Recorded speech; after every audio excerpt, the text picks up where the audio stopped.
Theater. Fantastic.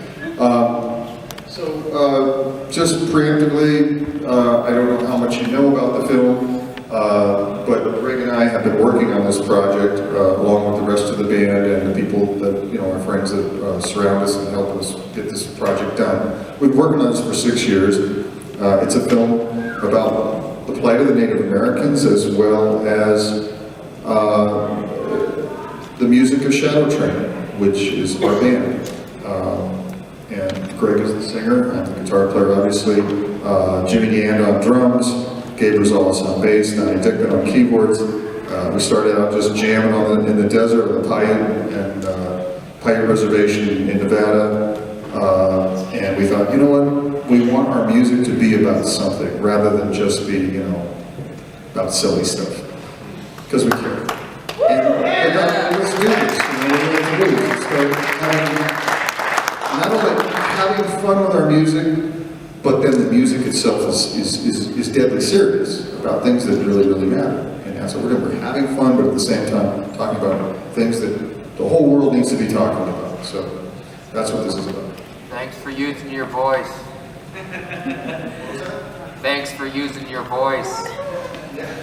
Yeah, you know what? My dad finally said to me at one point, he says, we were one of those families that, we always had discussions around the table and everything was about politics and philosophy and history and this and that.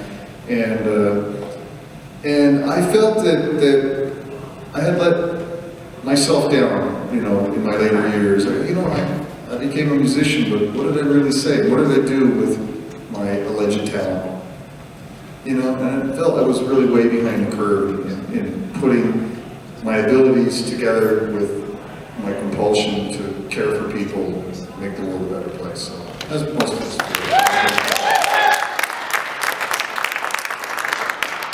Once again, Kwasi Papa Makuam, hi, I'm Gregg Analla, and along with George, I wanted to thank you all for coming out tonight. I really appreciate that. Trebian, Duistia, may you have more. I hope you're going happiness. I hope you guys stick around. I hope you like the movie. We put a lot of work into it. And luckily, we have the main producer, James Shelton, is in the audience somewhere tonight. And so we're happy to have him here. And his son, Garrett, and Luann. And so I want to thank you for all that.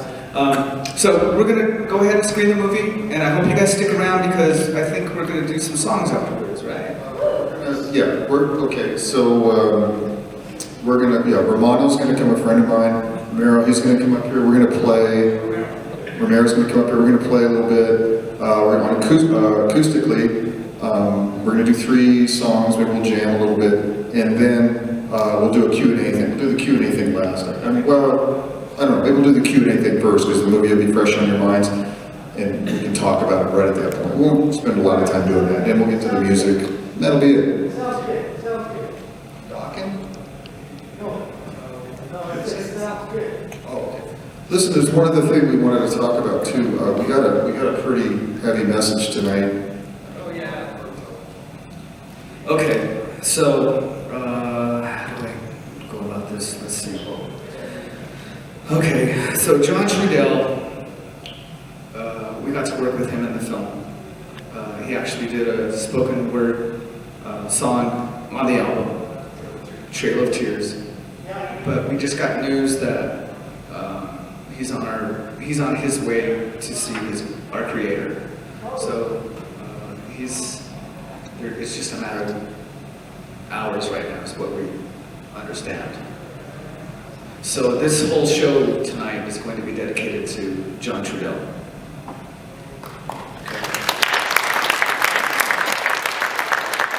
In respect, in just acknowledgement of his great life and his great work, if you could remember, maybe we could pay tribute in some small way by going back and, if you're not familiar with who he is, checking out what he did with his life. That's all I want to say.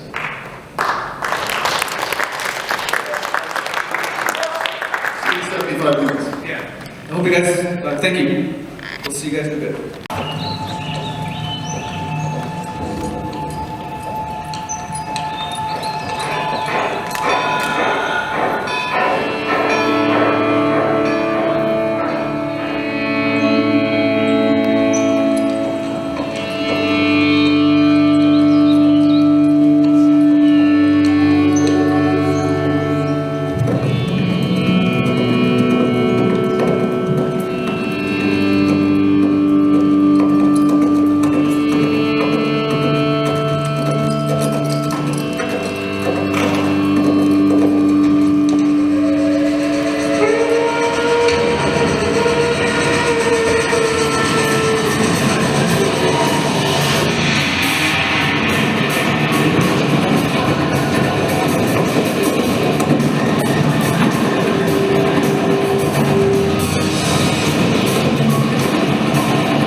philosophy, and of course I'm a musician. So the struggle that I've had personally in my own life is to try to make those two impulses that I have, to make those things work together.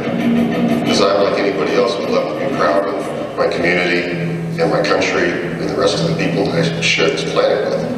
To cause rational people to act irrationally, you need to use religion or some type of dehumanization, abstraction of a whole other group of people, so that they're not viewed as human beings. Well, the first colonists who came over were very devout Christians. They were fleeing England because it was a land of sin, and therefore was going to be destroyed by God. And they were coming here to carry the message of Christ, and they were going to help the natives. And then they came over to save them and to Christianize them. And it was following divine words, a deep feature of American history and life. Everything we do is fulfilling God's will. The missionaries didn't do us any favors when they brought their message of salvation to this, quote, savages. They had spirituality. They had a creator. They had a life after. They had principles on which to live by.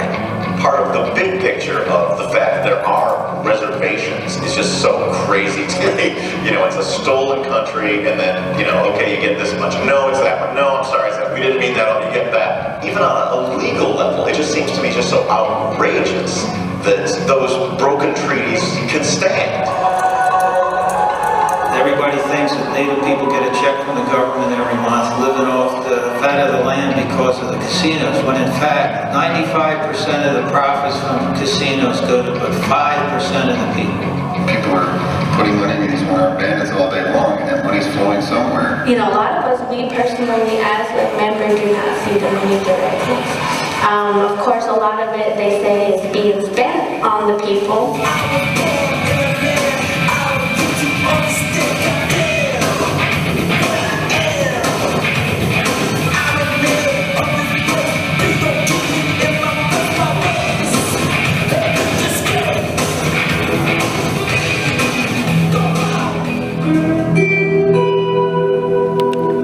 Statistically, the Native people are the poorest of the poor. You see 70 to 80% unemployment rate, health issues, 70 to 80% of diabetes, tuberculosis, heart disease.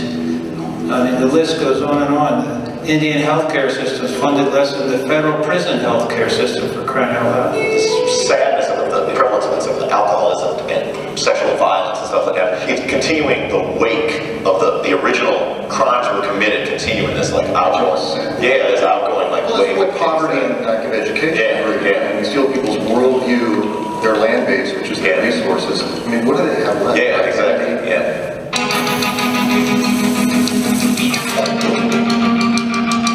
Europeans come over here, they think that owning stuff means something, and the Indians don't have that concept. That's what when I said the other night, I said, well, Europeans came over, driven by manifest destiny, the Bible in one hand and the sword in the other, and they got everything, but they missed everything.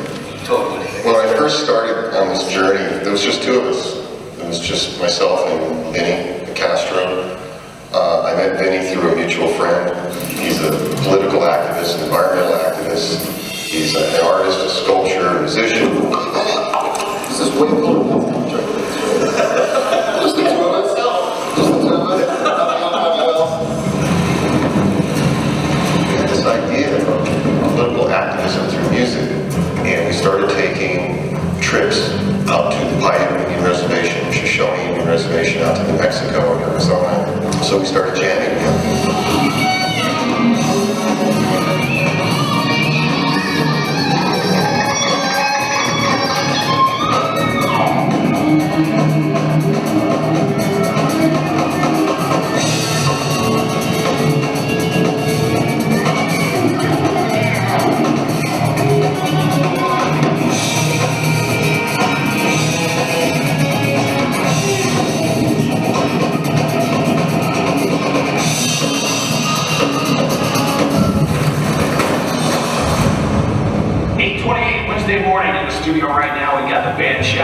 Good to see you in your own curtains on Gregg Analla. Music has always been a really integral part of my life growing up.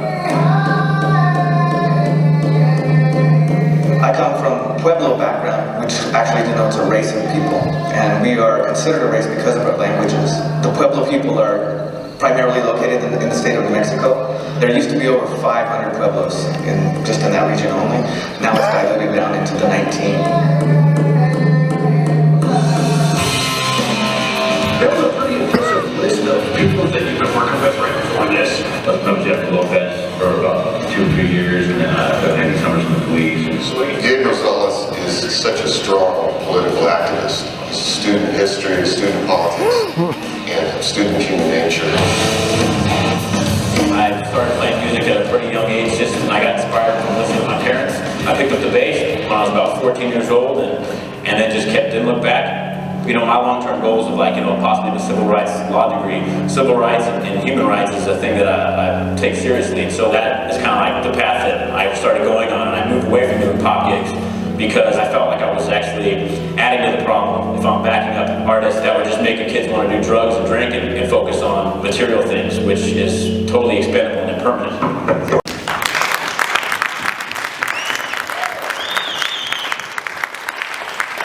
This is something I've never been involved in, is, filmmaking or trying to get a message across through this medium.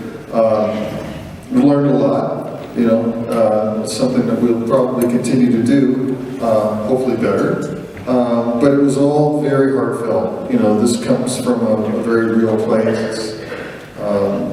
This isn't about doing anything other than disseminating a message of truth, because we give a shit and we care. I personally believe, and I think that the history of humanity will bear me out, that altruism is the reason that we are successful. The reason that we will continue to be successful. The lie of the rugged individualist will be our demise. Ayn Rand did not have it right. Fountainhead unfortunately, I think you guys know what's going on politically. We know what's going on. I don't have to explain to you what's happening in the world right now. But when you look at this film, you think, well, okay, this is depressing. We've heard all this. Let it go. This happened a long time ago. The history of humanity is the history of conquest. Right. But if we're going to continue to exist and evolve, then I think we can learn something from indigenous people. That's what I'm trying to say in this film. What we're all trying to say. There's something that we lost, and that is a very simple idea that we're all connected and we're part of the natural world. It's very simple. I don't want to make things too complicated. People get into very complicated philosophical concepts and religious concepts and political, ideological concepts. I think things need to be very plain and simple for us to understand. That's what will work. That's Occam's razor. That's how we can use that philosophical content in a practical way, which is, the most simple solution is probably the right solution. And when you take a very simple premise, like we're all connected to each other and we're connected to the natural world, and the golden rule, for instance, okay. I know that's ironically simple, but honestly, you take all the religious dogma in the world, I would take the golden rule over all that any day of the week. Seriously. We wouldn't be starting wars, we wouldn't have social and economic equality at the scale that we have now.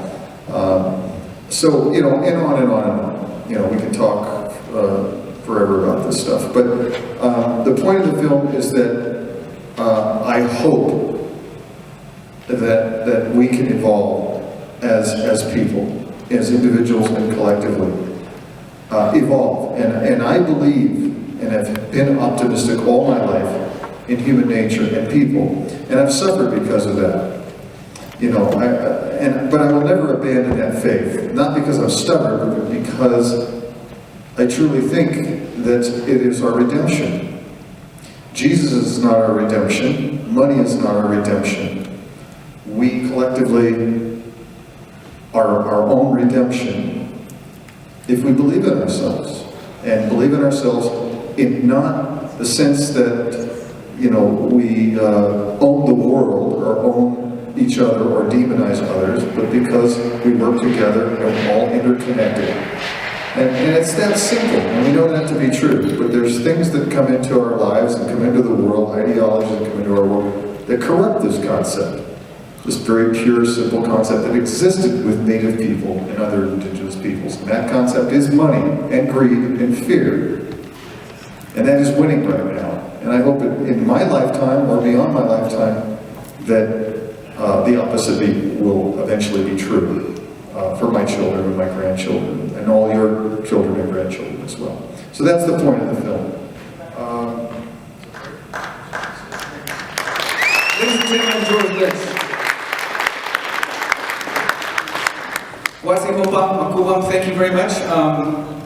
I think he just nailed it right there. So I'm not going to talk long, and I think you guys would like to hear some music, correct? Yeah? Yeah? Come on! So give us a second, we're going to get set up, and then we're going to play some music for you guys, and then we'll do a little Q&A afterwards, so here we go.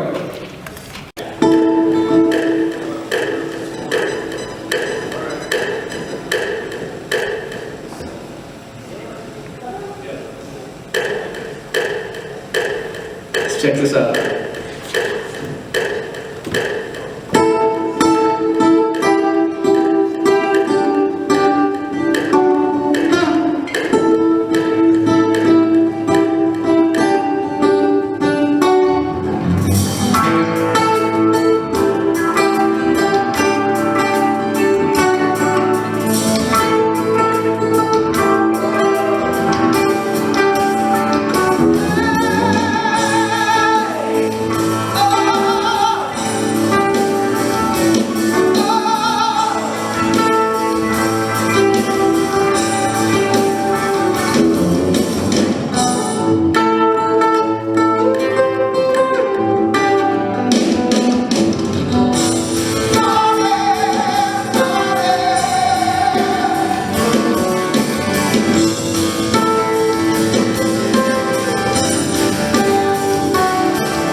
made the audition.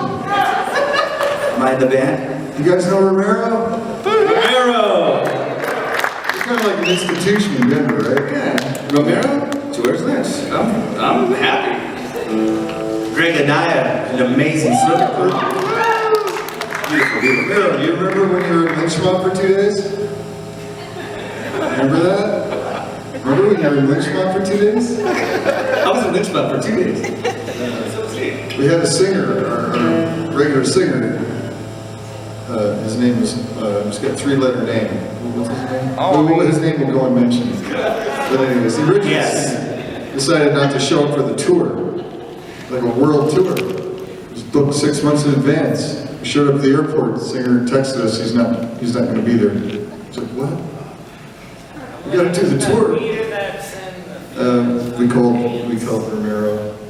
And you were there the next day? Danica flew me. I flew to Houston and... Was it Houston or what else? Yeah. Houston was the first show. That was good. Then we went to Oklahoma. It was a blast. It was a dream come true. Thank you for that. Did I ever say thank you? Did you get the check, by the way? Did you get the check? Did you ever get the check for that? No, I didn't. Yeah. I keep waiting. You don't get paid. You'll be good in a couple of weeks. He got a beer. That's loyalty. You want to do Believe? Yeah. These are songs off the soundtrack for the record, which is called, the band is called Shadow Train, and the record is called Until There Is Justice, There Will Be No Peace. And it's a 2-record CD. Thank you very much. Good night. It's a song called Believe. This is my love song to the government.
You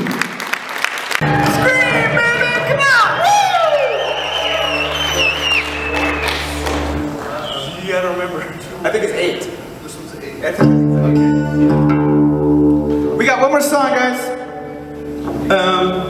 And then we'll do a Q&A if you guys are interested.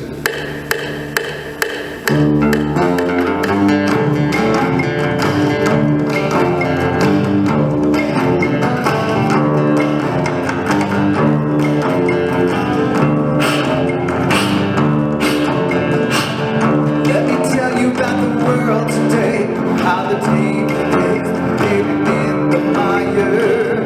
Never thought it would be this way, and they came in waves, driven by their desires. No more forever. I will find again no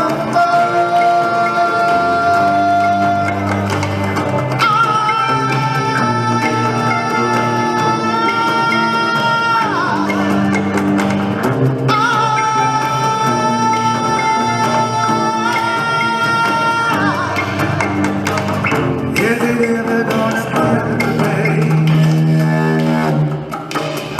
Is it ever kept the world today and the game that's played by the guy that's future? Never been 100 miles away, all to kill the future.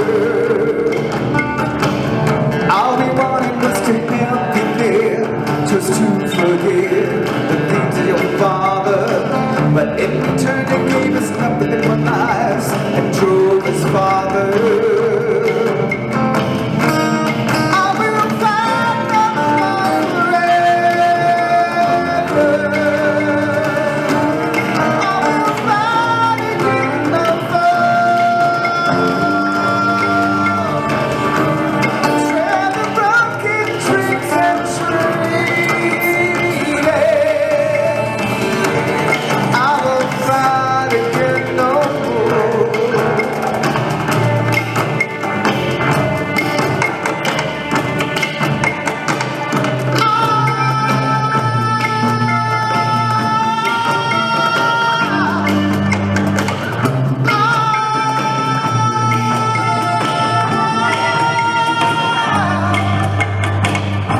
Can anybody ever see the same train? As I leave you, peace is what I leave for you. Can anybody ever see the same suffering? Leave me in peace as I leave you. Peace is what I leave for you. Leave me in peace as I leave you. Peace is what I leave for you. Let me tell you about the world today. Let me tell you about the world today. I will find no more forever. I will find again no more. I tread the broken dreams and trees. I will find again no more.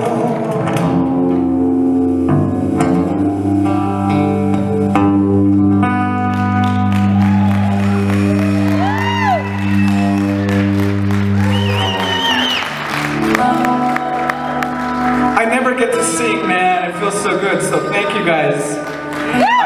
It means a lot to me right now.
Zeppelin on your ass.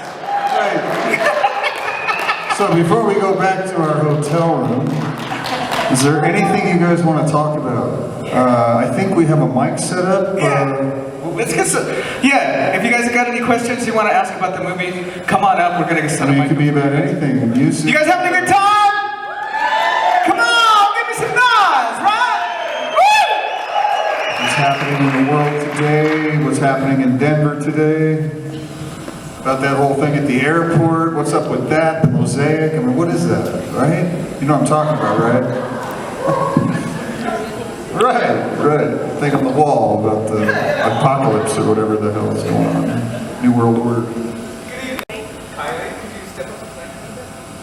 Can you hear me now? Yeah. What? All right, can you hear me now? So first of all, I wanted to say thank you for this music. When you were playing Believe, my brother looked at me and he told me that Billy is still alive, and Billy is our cousin who passed away of brain cancer in 2012. And holy shit, he would have loved to be here. He would have loved this. So thank you. The music is beautiful.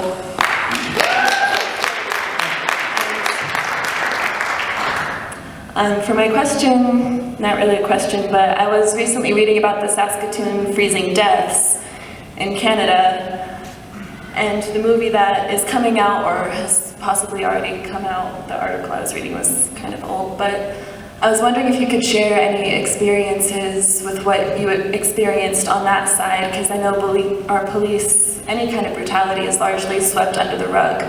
But the Saskatoon freezing deaths were so routine. They were punishment, practically sanctioned by law enforcement. I was just wondering if you could share your experiences. I'm sorry,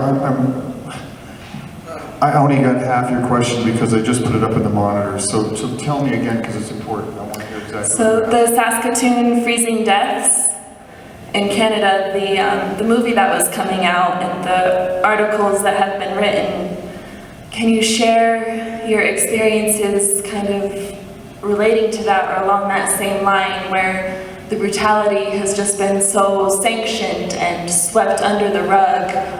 Your firsthand experiences with... Well, I can't pretend to feel the real pain of the victims of the force of the empire, because I'm a privileged white person.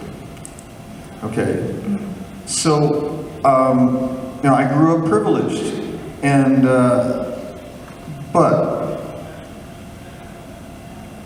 the pain that money has caused 90% of humanity can never be measured. I mean, how do you measure pain? How do you measure the pain,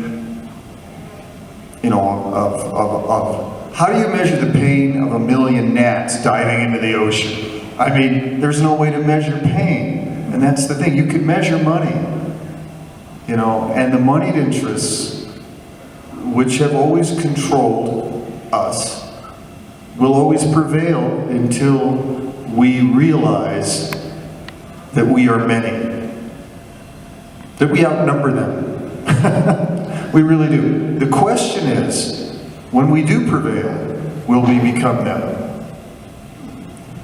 So, the worst things that humans perpetrate on other human beings will have always happened and will continue to always happen. And is that what we want to be? And you can never really ask yourself that question and know the answer until you live in the shoes of the haves.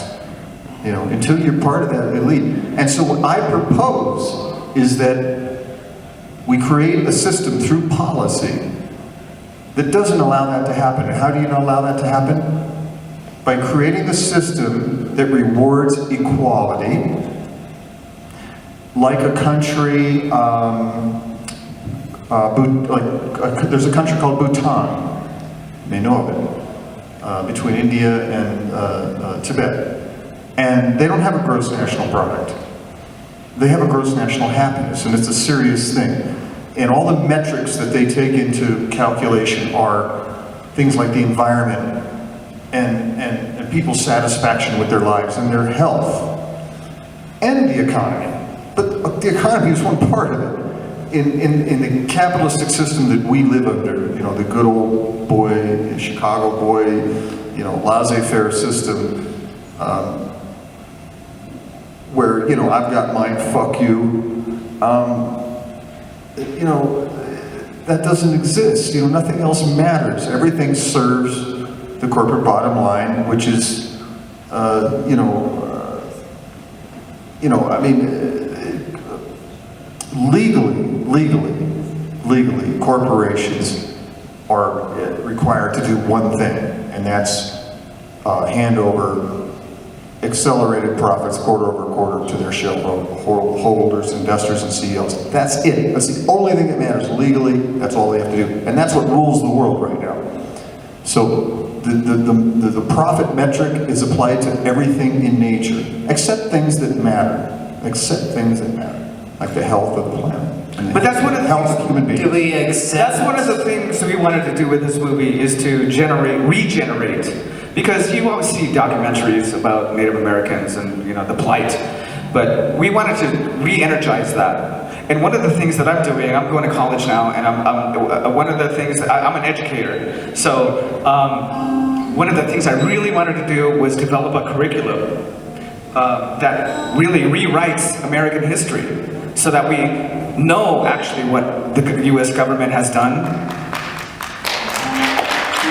So the real truth comes out. People get taught this so that children can get taught this in classes from this point on, because from this point back, nobody knows about it.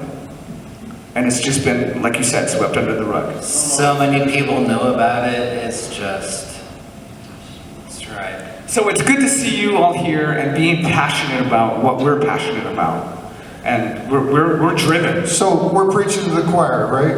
We're preaching to the choir. So there's this divide in this country. There's a 50-50 divide in this country, and probably the rest of the world, and probably the rest of humanity. And why does that exist? What is that 50-50 divide? I've thought about that a lot. And scientists, you know, with much bigger brains than all of us collectively, have thought about it and researched it, and used the method of science to analyze the data and come up with an understanding of why we are the way we are. Why do 50% of us in this country want to vote for Donald Trump and the other half want to vote for Bernie Sanders? Why is that? Why do people think?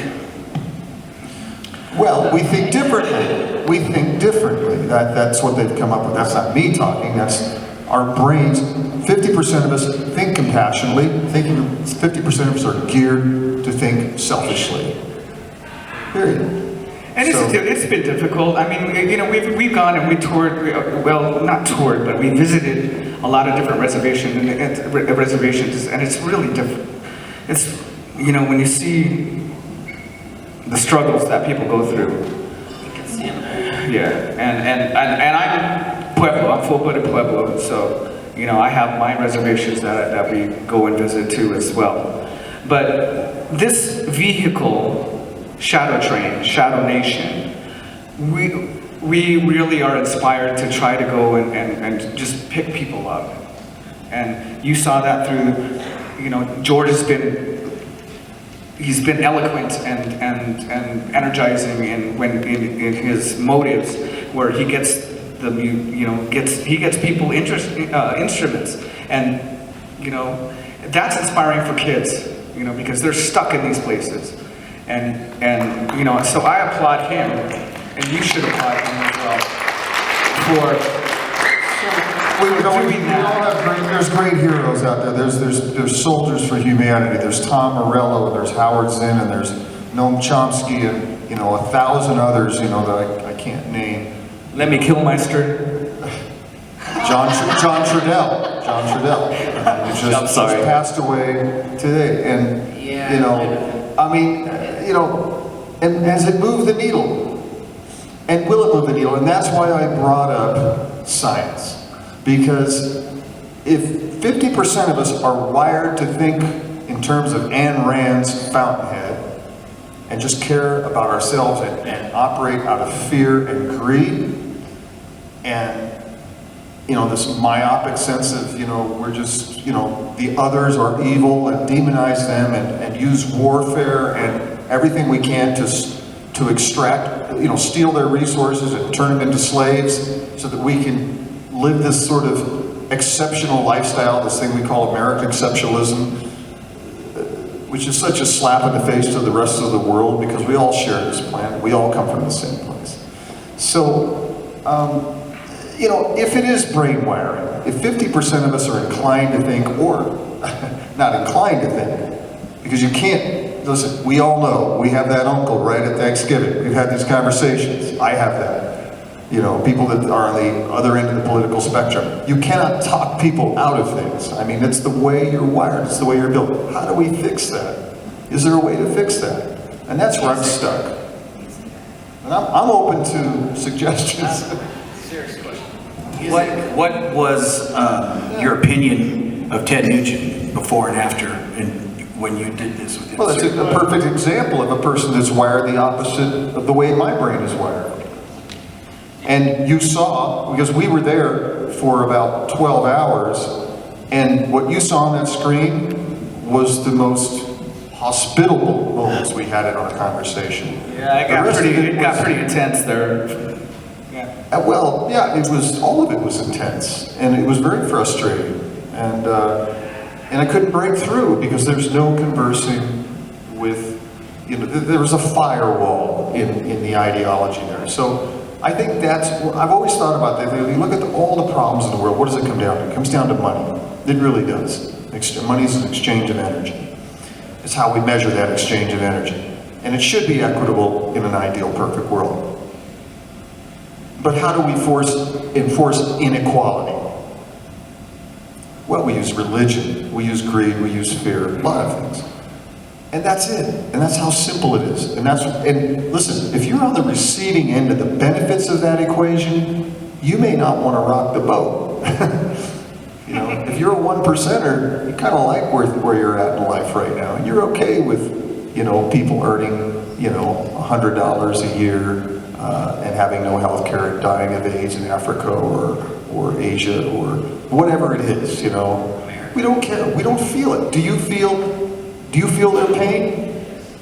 They're so far away. They're on the other side of the world. I mean, you think Donald Trump or feels that individual than some poor Iraqi person, let's say a goat herder in Iraq? Do you think that he has more value as an organism?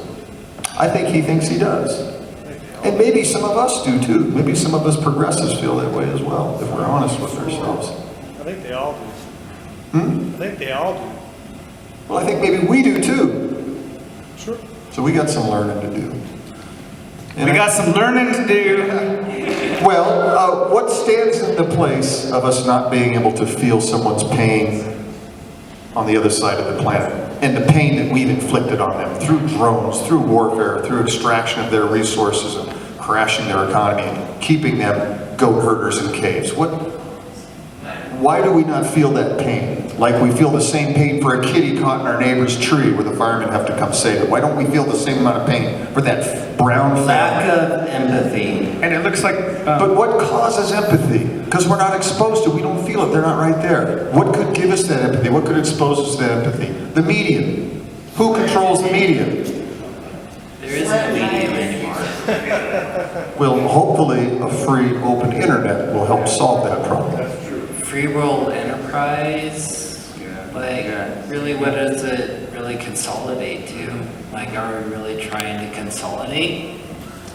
Well, you'll be born into debt from birth to grave. Mm-hmm. You'll just be part of the machine. We are all part of the machine. We live. Thank you guys for contributing. Looks like we got some more questions. So. Oh yeah. And my wife Desiree, and I brought my children tonight. Hi Desiree. And we've been on that same road with your movie. That we enjoyed your movie. Thank you. And everything, and we've been on that same road also, and we enjoyed ourselves. And also my son played guitar also, and he's now playing guitar also. And I just want to say thank you. That's beautiful. Well, you know, I gotta say, you know, we're talking about all this wonky policy stuff, and it's important. But you know, you add, as you mentioned, you know, the element of music, and it is a very, I call it the wilderness of the mind and the imagination. It's such a mystery. We don't know what it is, and I love that because I don't want to know everything. I don't want to live in a world where everything has been defined and cataloged and compartmentalized. You know, I want mystery in my life, and music is that for me.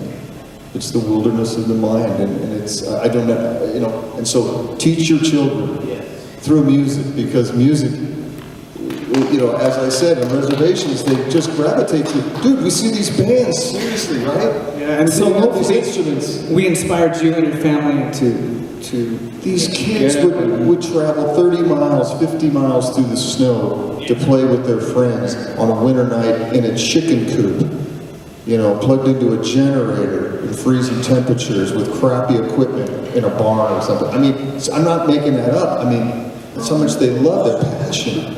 That's the only light in their life. It's crazy. So we thank you and your family for coming out tonight. But on the ugly side, and I have to mention this, and this is a downer, but on the ugly side of the reality of humanity, the reality of how human beings treat each other, after a lot of this donation of equipment, you know, I work with endorsers and companies, ESP, Randall, and Yamaha donated drum sets and so forth, and all this stuff that we gave to the kids. We found out later, about 6 months later, that some of the people involved in this, giving away the equipment to the kids, actually hawked all the equipment to pawn shops in Gallup and Grants, New Mexico, instead of it being where it belonged with the kids and you know, all that. There's always that other side. It's disgusting. I have one question on a lighter note. Since we have been to all the reservations, we always notice the res dogs. So I wanted to know the dog in the last part of the video, was he a res dog? Oh yeah. Cayente, my friend, Cayente. We were broke down there for 2 days. Yeah, they're res dogs, and we're res dogs too.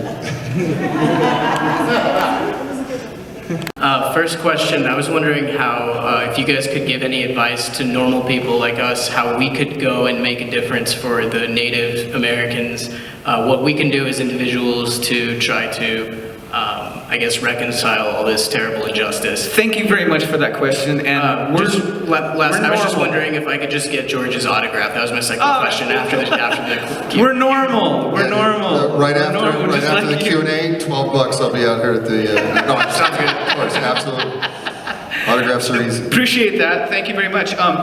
Basically, we've been really directing everybody to our website, to the Facebook page and to the website.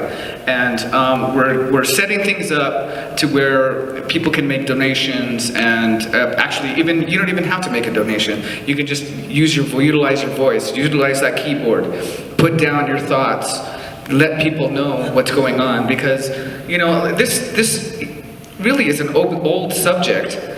But like I said, we're trying to revitalize it. You know, we don't want to be swept around under the carpet. And so thank you very much for that. I really appreciate that. The film will be coming out within months. And then at that point, we are shifting all our energies into advocacy through our website, forming a nonprofit, and working on policy issues. We'll have a very few defined policy issues. One giant one that's been close to my heart is land repatriation to the original Americans. Yes, they've got 2% of the land base after having 100%. A lot of reservations join BLM and other government land, public land. It's just, you know, I mean, obviously used for resource extraction and so forth, give it back. And there's a huge argument to make that happen. And the land is everything. The land base is everything. Everything comes from that, extends from that, especially in Native culture. And in our culture as well, we just don't acknowledge it. We call it an externality on a spreadsheet, an accountant does for a corporation. For Native culture, they understand, you know, before we got here, there was no private ownership of land. That concept didn't even register in their brains. I mean, that wasn't something that existed, that thought. And I think that's one of the things that should sort of start heading back towards, communalism. The fact that the land will always be here, just we're going away. Humans may grow extinct. The Earth's not going to blow up. Something else will come along and take our place. What do we want to do? We want to hang around for a while? Let's be part of the party and, coexist with the thing that has bore us and will take care of us and that we will return to. Period. I mean, that's a native, ancient, very simple idea. And it's true. I don't care how much science you have or philosophy you have or money you have, that's a basic true fact. Let's live by that. So what we want to do is talk about certain policy issues and implement those. Get people behind it, advocate for laws and changes in this country, this is the country that we live in, to observe Natives' existence in this country, a full-fledged working society. This country was completely occupied, 15 to 25 million people, culture, trade, cities, everything, it was a completely intact culture. And that's basically why a wilderness. we put was the main factor that we were driven by, was, look, there's still a chance. We're not giving up hope. There's still a chance. There's still a chance to fix these things. So that was the main purpose behind the movie. So thank you. Appreciate it. Thank you, guys. Yeah. Your name, please? Hello, my name is Diane Robinson, and George, I've actually worked with you a few times here in Denver with Lynch Mob a few years back. Worked for a couple of the promoters that put on some of the shows.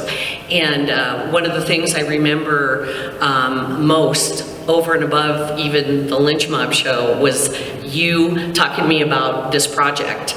You were just talking about it in like 2011, 2012, telling me about Shadow Nation and how excited you were about this project. So I was very excited to follow it all along and extremely pleased to see it tonight. Beautiful job. Took a while, right? Yeah, but I followed it all along, and it was very moving, very touchy. Thanks for hanging in there. I can't wait to share more of it as it comes out. So you said that the movie will be out in a few months. Are you going to sell DVDs and put that towards a nonprofit organization along with the music as well from Shadow Train? The Shadow Train has been out for a few months. It's out on Rat Pack Records. It's a 2 CD set.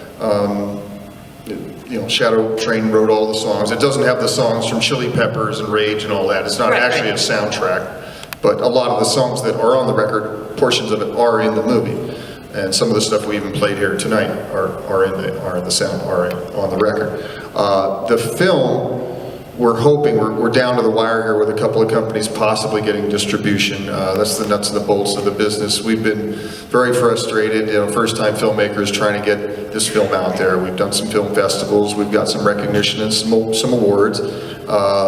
This is our first actual public screening, and we're very proud to have done it in Denver, which is, in our part of the world here in the Western United States, and we love this part of the country, and we're hoping that we get one of these distribution deals. If it doesn't happen, we're going to self-distribute and we're going to put it out. You'll have it on iTunes and on Amazon and so forth through our website. Sell it that way. And as it evolves, we're going to have more information on the different organizations that we're associated with, so people can, make an effort to, donate money or, donate time or whatever they need to do to further the cause. Two of those organizations were in the film. Idle No More is one of them. Three of them, actually. The One Nation Walking. Gregg Analla Commemorative. Leonard Peltier, get clemency for Leonard Peltier. Hopefully we're thinking when Obama goes out of office, rotates out of office, he can pardon anybody. True. Just like Clinton did. He pardoned all these criminals, but didn't pardon Leonard because he got so much pressure from the Department of Justice. Is there an effort towards that now? Oh, there's efforts. I mean, ongoing. I know there's from some. many organizations. We'll just be one of those voices, but that's our biggest and last hope, because Leonard wants to go home. I'm and he's sure. a political prisoner. He is. And we were very lucky. Amazing. I mean, we didn't see it in the film, but we were very fortunate and blessed to be asked to participate in the commemoration, which was the first day that they commemorated June. What day is it? I don't know. I should know the date, but I don't. June 2nd. June 2nd. Is it June 2nd? As Leonard Peltier Day, and it's recognized on Indian reservations, not necessarily in the rest of the country, but on that day we gathered with some former American Indian Movement leaders and a lot of the relatives and friends of Leonard and his family, in a small church in South Dakota on the Pine Ridge Reservation, and where they read his letter, his response to finding out that this holiday had been enacted in his name.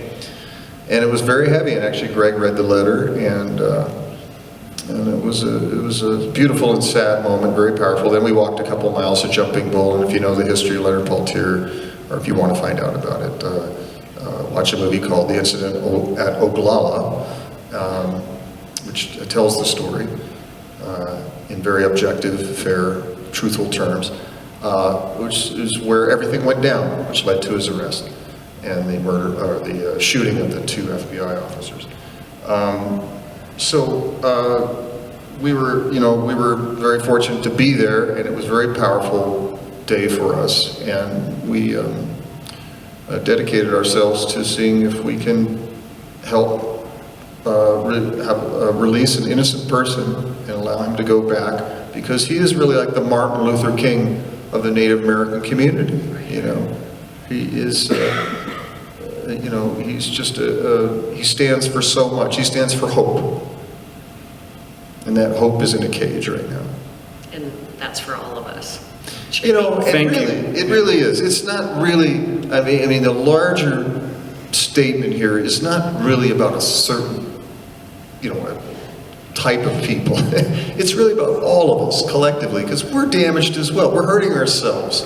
By isolating ourselves and enriching ourselves at the cost of others, we're hurting ourselves. And that's the basic lesson here.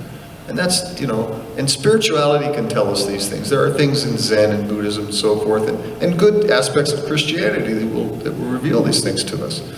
And we have to learn to, cut the bullshit out of the equation, really. I mean, the time has come, it really has. So, anyway, the website will be the center of our focus in the new year, 2016. We'll be geared up, and we'll be advocating for things. And forgive us, make a change. we kind of, this is new to us, so we're trying to kind of build things as we go along. So, just keep in touch with us, and we'll let you know what we can do, but like I said, this is new to us, so. No, great job, wonderful, thank you very much. Can I ask one quick question? Sure. For my friend Robin, she didn't want to get up, but she was wondering how you chose the reservations that you visited in the making of the film. What was your process there? Our original concept, honestly, Robin, was to go all over the world. Here, I'll let her do it. We really wanted to visit, indigenous hotbeds of indigenous activity all over the planet, but we didn't have the resources. I mean, so we ended up staying close to home. And, Gregg's from New Mexico. I have history in the Southwest, in Arizona, New Mexico. We spent a lot of time on Navajo reservations and the Pueblos, and a little bit of Apache reservations and so forth, but Shoshone, Paiute. We straight out, we got up into South Dakota country because that's the epicenter of Indian activism in, the latter century. I mean, and especially, AIM is actually, centered there as well. And so, we thought that would be a prime location for us to really focus on. And then when we got up there, and then we actually found out about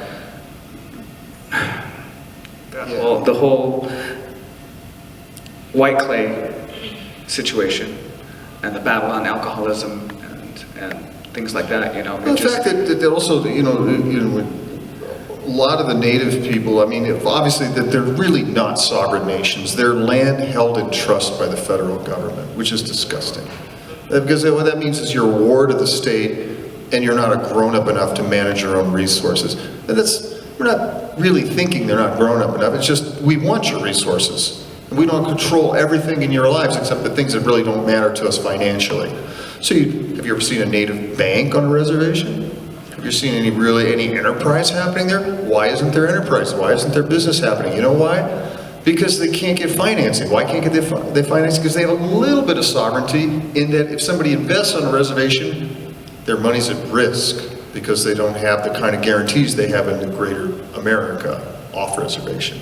And these are the fundamental economic things that are wrong that we need to fix. And that's what we're going to look at and try to expose. It's always about the money. You know, I tell my kids this, whenever there's anything about religion or politics, we talk around the dinner table, I said, you know, when it comes down to it fundamentally, it's always about the money, always. It's never not about the money. And then realistically too, there's proximity and, you know, funding and all that kind of stuff. You know, we were trying to do the best we could to try to just visit everywhere we could and take these, you know, we wanted to go to Canada and Alaska instruments and to Hawaii. the children, and so, you know. You see what's happening in Hawaii right now? You see the vote that the Supreme Court just had? The indigenous vote, you know, you know. So really, it was a crapshoot. We just wanted to make sure that we did go and visit different reservations, and so it was kind of just like really just kind of throwing a dice and you know just going where we wanted to go. You know, we wanted to go to Sandy Creek. Where are you from? North Dakota. Okay. Arikara. It's the MHA nation. We were so close, and we were like, we want to go to both North Dakota, visit some reservations, and then go across the border to Canada, which, you know, is a whole other world up there, and you know, the way they treat their native communities is different than ours. It's still horrible what they did, but in more recent decades, it's a different way. You know, I mean, they've given land back. You know, although they've given it back in a sense that, okay, but it's a corporation, so it has a tax base, and so it has to be productive. What does productive mean? Well, you can't do subsistence hunting. You have to allow resource extraction in here to be able to pay for your taxes. You know? So, you know, it's a conundrum, and it's scary because it's neoliberalism. That's the problem, you know. And that's what we have to get past, I think. But initially and fundamentally, though, I just really want to thank you guys for showing up tonight and being able to ask these questions, because it makes us think about how we can use this engine, not engine, I-N-J-U-N, but E-N-G-I-N-E, to further this cause, and it you know, I'm glad you guys are as passionate about it as I am and as we are. So thank you very much. It means a lot to us. It really does. Well, we do Shadow Nation 2. We're going to come up and visit you guys. Hi, I'm Jackson McConnell. I just want to say at first, thanks for the music and the movie. My question is, when did you guys first start getting involved in the Native American stuff that's been going on, like the... Well, Gregg's been involved all of his life because he grew up in it. And I got involved in it slowly just because, well, when I was very young, I was very much into the outdoors. Run away from home a lot, hop freight trains, hung out with hobos, hiked, camped, you know, just, I thought I was going to live in the wilderness in the Yukon, and I really did. You know, I lived off maps. I want to just live like a Native American, basically. I mean, I had this passion. I didn't know anything about Native Americans, but that's the, you know, I was nature boy. And then I became a rock star later in life, and I knew that I would have this conflict where I'd be, okay, I'd have this one thing, and then I have this other things, and they're kind of conflicting and diametrically opposed, and I'm going to have to choose one or the other, and I, of course, did what I did with my life, and played music and so forth, and have in the last 15 years tried to find a way to coalesce the two into one thing, which I feel is my life's mission, which is why I exist. And it's been very difficult, and this is a very uneven attempt to do that. You know, it's not perfect. I'm not a filmmaker. I've had help, and we did the best we could, and I'm proud of it. But I know it. You know, we need to do better, and we need to work harder, and we need, you know, but we care, and that's the thing. When you care and it's genuine, and it's real, that's the main thing. Whether it's music or activism, because people can sense bullshit. You know what I mean? So, and it's been a gradual thing for me. And for me, I guess I was born into it. You know, I didn't realize till later on in my life, you know, as being full-blooded Native American, you know, and the Pueblo history is a bit different from the history of the rest of the natives in North America. But as I got involved in museums, that's when I really started to realize the importance of teaching what the real history is in the United States. It's always been, it's never taught in classes, it's never taught in schools. And so that's my mission, especially being driven by this engine to be able to rewrite American history, change the curriculum for what's being taught in schools so that people know the real truth. You know what I just thought of? Do you like books? Yeah. Do you read? Yeah. You may have already read this book, but if you haven't, if you read one book, read this book. Read Howard Zinn's Young People's History of America. Okay. You ever heard of that? No, I guess not. You need, I'm telling you. It's an important read. It's an easy read, and it's an important read. It's the closest thing to objective history that you can. There's no such thing as true objective history, because we're writing it retrospectively and it's filtering through our brains, you know, whoever we are in our certain worldview. But it's very truthful, and it dwells a lot on, you know, how this country was founded. I'll put that in quotes. So Young People's History of the United States of America, I think that's what it's called. There's also a larger version for big people, but I read the one for the kids because it's, you know. But I thank you for your question, because you, the youth of our nation, it's my mission to make sure. Come on, give him a hand. Thank you for getting up here and asking these questions, because you are our future. You're the important part of what we're trying to do, and that's our objective, to teach. As an educator, I'm proud that you actually came up, and so thank you very much. Thank you for your time. I want to say one more thing. When you grow up and you get old like me, and old like, let's say, John Trudell, and you're kind of looking into the abyss, these things will matter a lot more, because you realize how superficial all the silliness that we've been sold in our lives is.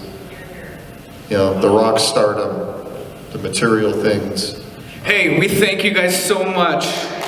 Thank you guys so much for being so interested and for being here tonight. And so we bow down to you. Thank you very much. How we say in my language, we say Dawa e hopa. Thank you all. Dawishia. Go in happiness. Drewiano. May you have more in your lives, and I hope that you guys are blessed. So thank you.